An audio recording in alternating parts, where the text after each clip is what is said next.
this could be achieved as early as 2025.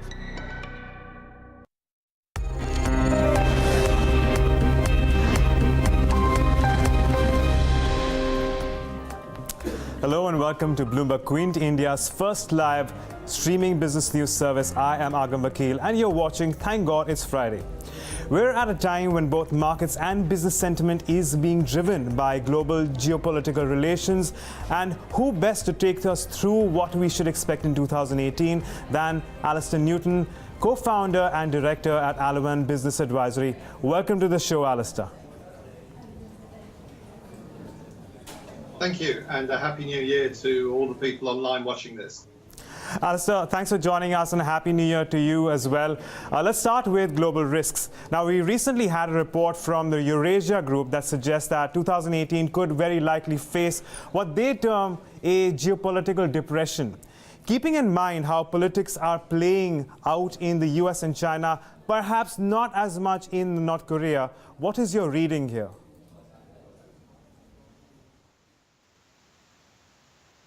Well, first of all, let me say that if we look at the world from an economic perspective and we look at economic forecasts, there is a good degree of optimism about 2018, summed up very much by the phrase more of the same. I think most economists are that is perceived early 2019. So the question is really, what, if anything, could burst the bubble?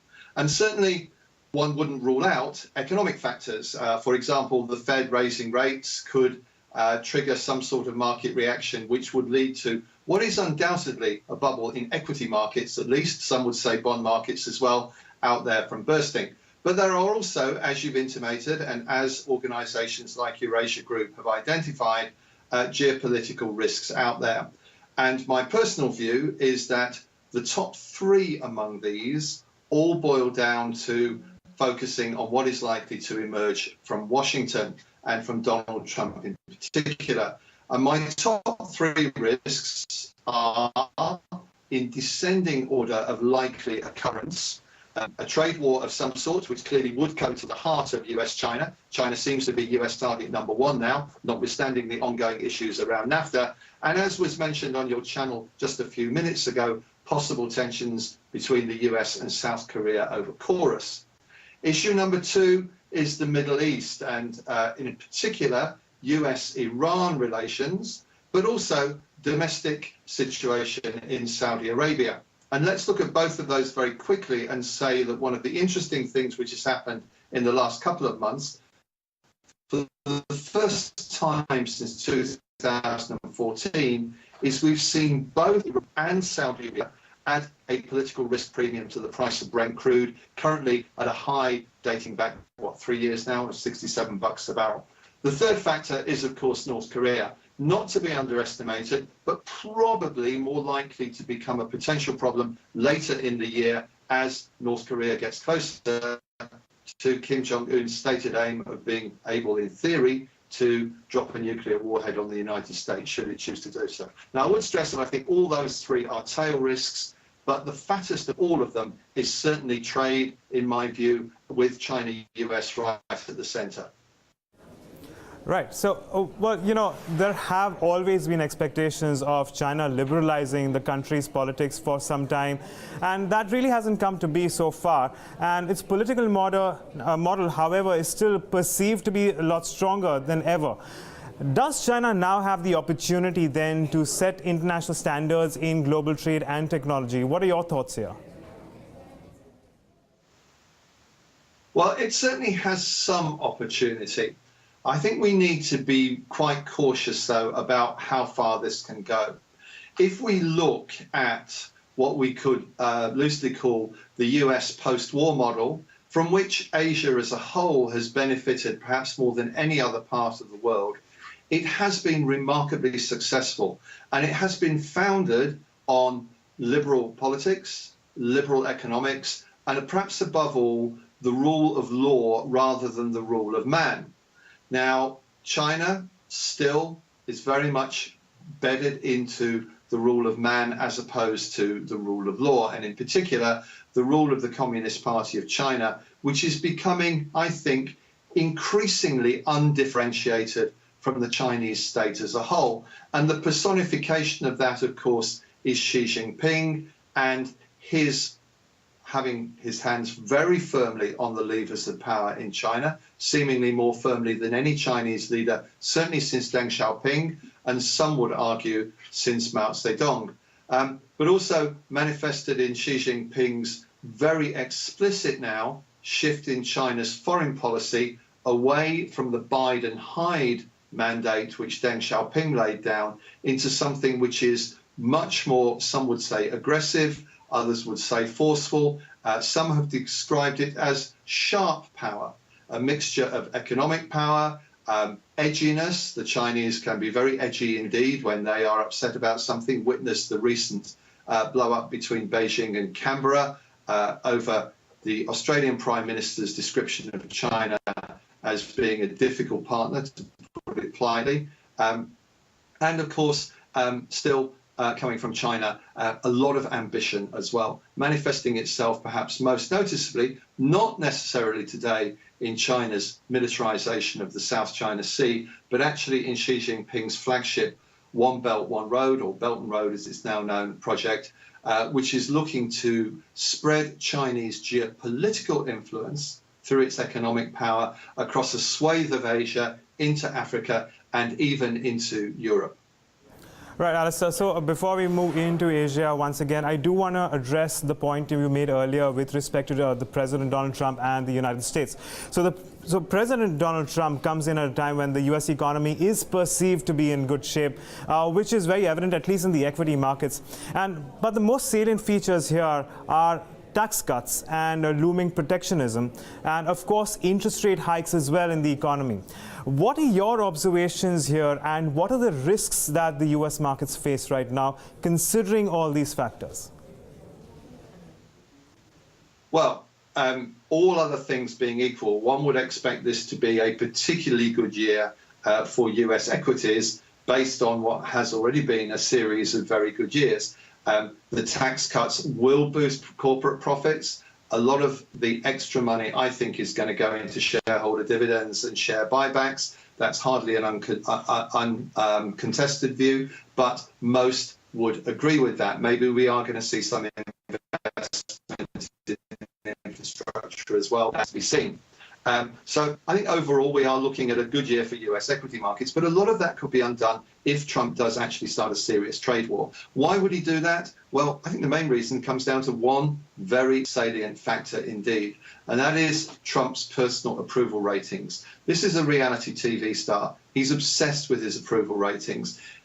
To be fair, they've gone up a bit recently. According to Real Clear Politics, who do an average of these things, he's somewhere above 40% at the moment, probably largely thanks to the tax bill going through. That's the highest he's been for, I think, about 9 or 10 months. Up until that point, he's been range-bound between 36 and 38%. Donald Trump is going to do whatever he can do to continue to shore up his approval ratings. And he's almost certainly learned very clearly over the course of the past 9 months or so that the way to do that is to deliver on commitments he made before the election. When he does that, his approval ratings tend to go up. When he fails to, they tend to go down. And he made a lot of commitments about trade on which he has not so far delivered. I've always argued, actually, first time I argued this was when I landed in India, just after the American election result had become known back in November 2016. I've always argued that Trump would do tax reform before he did protectionism because of resistance to trade frictions within the Republicans in Congress. He's got his tax bill through. He clearly is turning his attention more and more to trade, and it does appear to be target number one. What's he going to do? He's probably going to take action against China's demands of those wishing to invest or do business in China in terms of handing over intellectual property and so on under Section 301. He's probably going to go after aluminium. He's probably going to go after steel. There are a few other actions in the pipeline as well, potentially. In the meantime, there's a few other things going on. Interestingly enough, China seems to have decided to get its retaliation in first.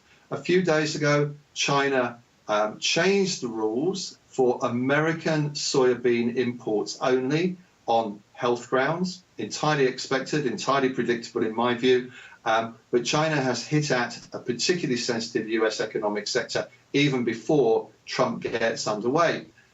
Nevertheless, things are happening in Washington. We saw the General System of Preferences Agreement expire on the 31st of December, which hits a very large number of emerging markets who benefit from tariff-free imports into the US under that program, which has been extant for many years, but which, to be fair to Donald Trump, has actually gone into abeyance, temporary abeyance, twice in the last 7 or 8 years or so. Countries like India, of course, are among those that are affected by this. And it has been interesting to see that economic nationalists around Donald Trump have been targeting India in particular in saying that the US administration, the US Congress, should not support the renewal of this agreement in its present form. So we are beginning to see an escalation which promises to be more wide-hitting than just China, not least as Trump seeks to bolster his approval ratings.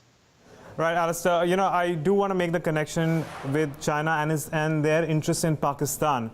So that way, how do you view the latest development of the US cutting military aid to Pakistan for the stability of the South Asian region?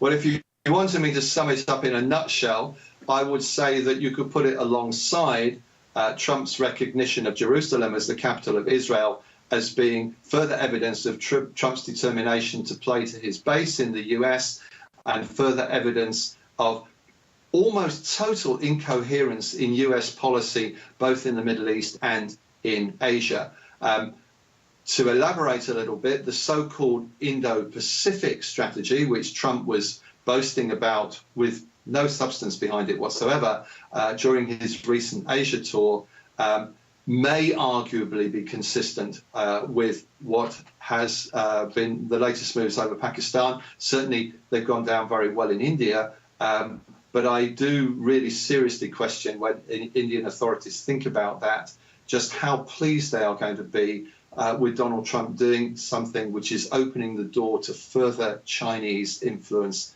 in Pakistan, in my view. Overall, when I speak to security experts in Delhi, when I try to talk to them about Pakistan, the conversation usually goes something like this: 30 seconds on India-Pakistan relations, followed by a sentence which starts, but the real problem is China, and then about 5 minutes on India-China relations.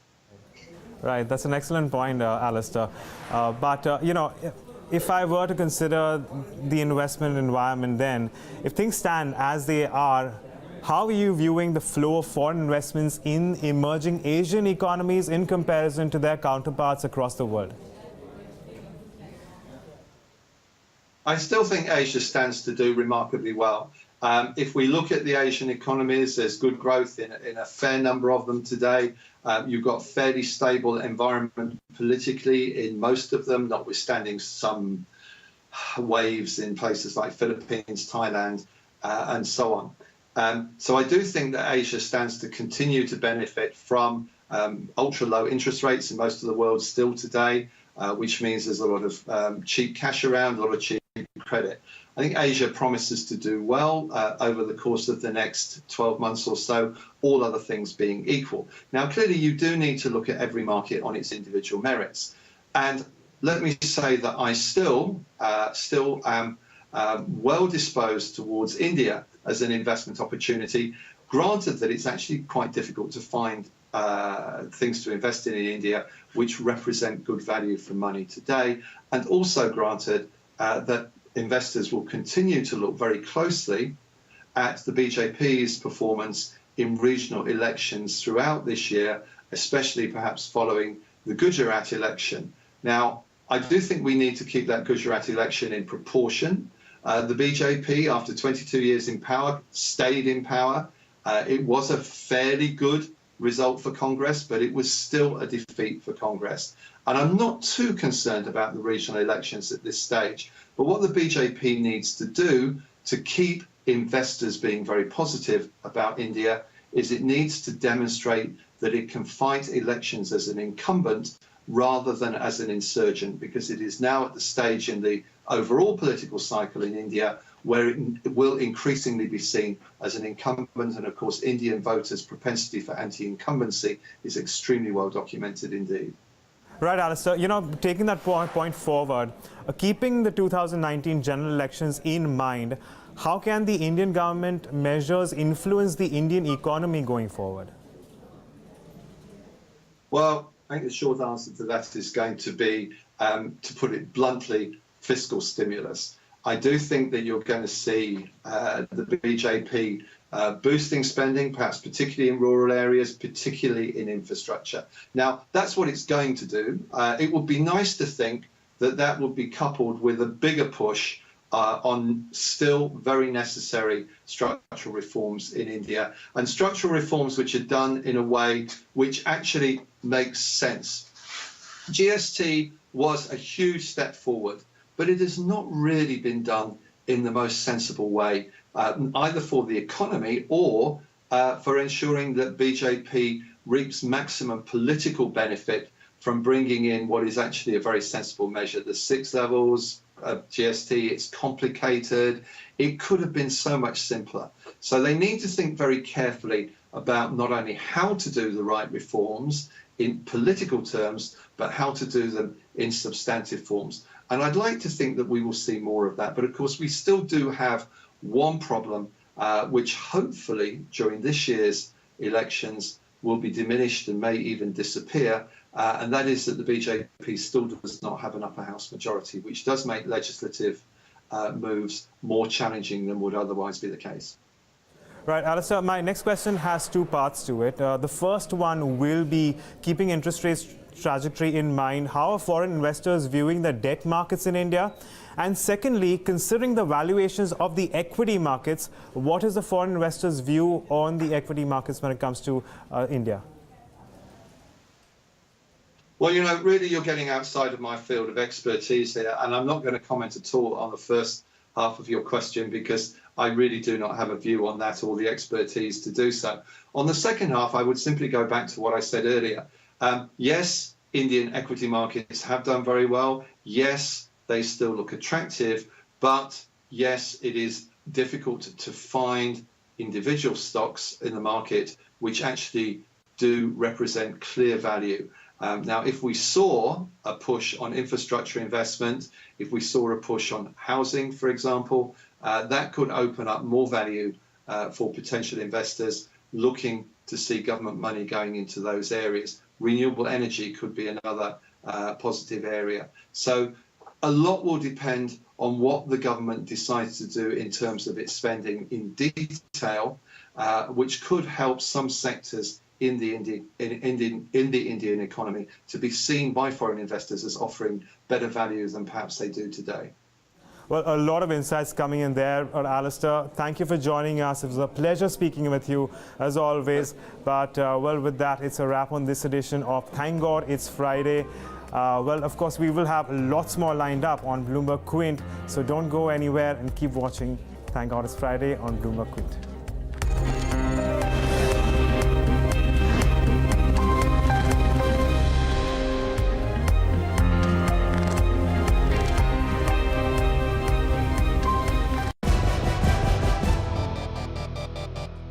Are we live?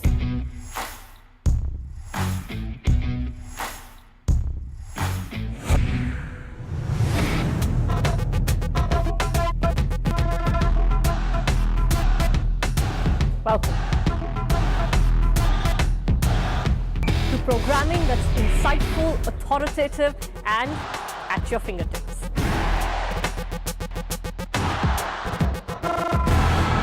Bringing news alive. So immersive, so new, and so addictive. You will want it no other way. The Bloomberg Terminal.